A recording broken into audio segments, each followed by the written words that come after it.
Questa sera siamo esattamente davanti alla chiesa della Santissima Trinità, che tutti conosciamo come chiesetta della Mattarella, una bellissima chiesa che ha degli splendidi affreschi, e siamo qui per il concerto del solstizio d'estate. Concerto al tramonto del solstizio d'estate. Oggi è il 21 giugno e dunque è il solstizio. E abbiamo pensato di coniugare nell'ambito delle iniziative della città veneta della cultura, delle terre alte della Marca Trevigiana, abbiamo inserito questo connubio tra note, tra musica, paesaggio e una chiesetta molto bella, quindi un bene culturale molto bello. Quindi questa sera ci sarà il coro Giovani Armonie di Cappella Maggiore, che è molto bravo, canterà con 8 strumentisti.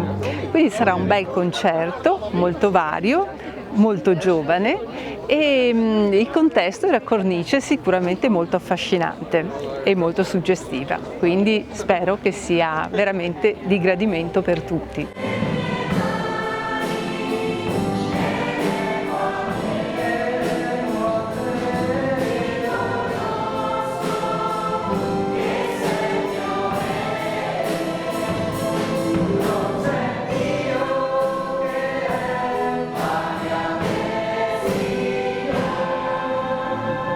Per questo concerto abbiamo voluto un po' portare in musica un percorso cristiano, appunto dalla nascita di Gesù con un canto gregoriano fino a un canto di gioia, e inframmezzati da dei brani strumentali da parte nostra, e consiste in una decina di canti in cui ho fatto io gli arrangiamenti, e siamo chitarre, batteria, clarinetto, 2 violini, violoncello e pianoforte e un'arpa, e è tutta gente professionista di conservatorio. Io studio in conservatorio a Venezia, i miei compagni agli ultimi anni, gente diplomata o gente che suona comunque in altre orchestre. Speriamo sia gradito a tutti.